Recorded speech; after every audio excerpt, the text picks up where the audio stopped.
Hi friends, welcome to சேசு சமையல் தமிழ்.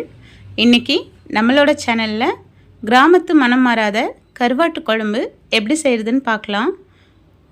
அதுக்கு முன்னாடி நீங்கள் இப்போ தான் நம்மளோட சேனலை ஃபஸ்ட் டைம் பார்க்குறீங்கன்னா சேசு சமையல் தமிழ் சேனலை சப்ஸ்கிரைப் பண்ணி பக்கத்தில் இருக்கிற பெல் சிம்லையும் கிளிக் பண்ணிவிடுங்க.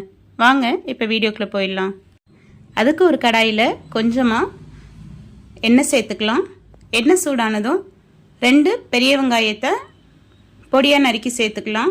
இப்போ இந்த வெங்காயம் கொஞ்சம் ப்ரௌன் ஆகிறது வரைக்கும் நம்ம வதக்கிக்கலாம்.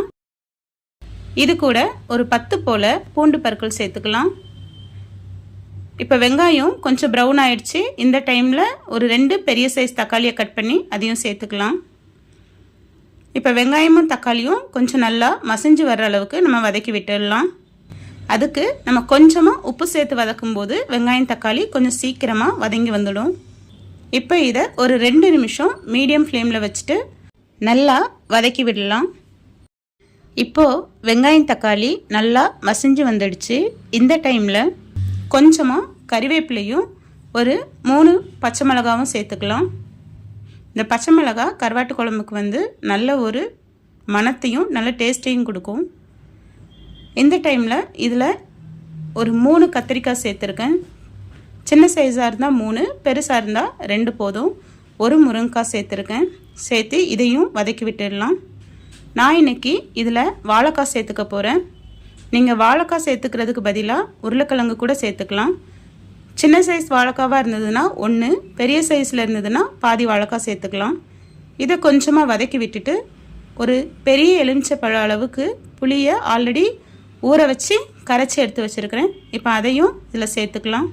இப்போ இதை நல்லா மிக்ஸ் பண்ணி விட்டுட்டு இதுக்கு தேவையான மிளகாய்த்தூள் சேர்த்துக்கலாம்.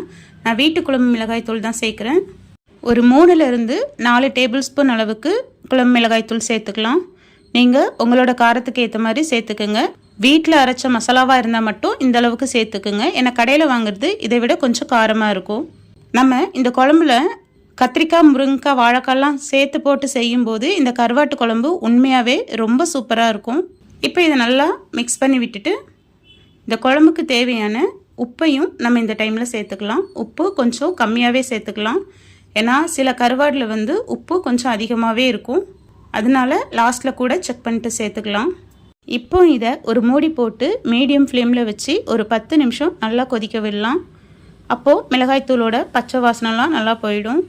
இப்போ ஒரு 10 நிமிஷம் ஆயிடுச்சு. இதை நல்லா மிக்ஸ் பண்ணி விட்டுட்டு நான் இங்கே ஆல்ரெடி கருவாடை க்ளீன் பண்ணி எடுத்து வச்சுருக்கிறேன். இந்த கருவாடை இதில் சேர்த்துக்கிறேன்.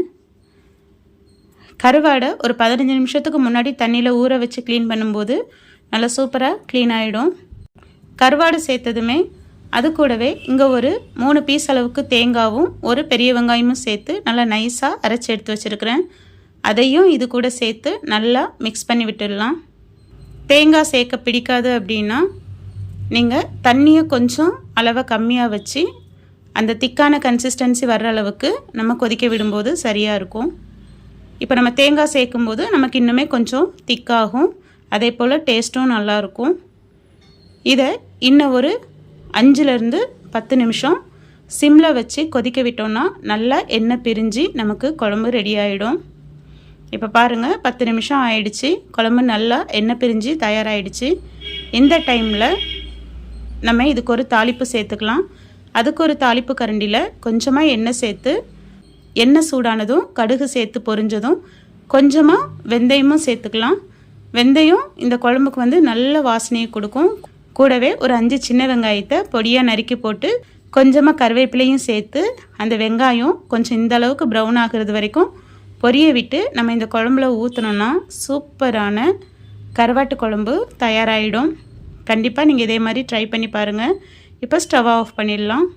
உங்களுக்கு இந்த வீடியோ பிடிச்சிருந்ததுன்னா இந்த வீடியோக்கு ஒரு லைக் கொடுத்து சேசு சமையல் தமிழ் சேனலை சப்ஸ்கிரைப் பண்ணி சப்போர்ட் பண்ணுங்கள். தேங்க்ஸ் ஃபார் வாட்சிங்.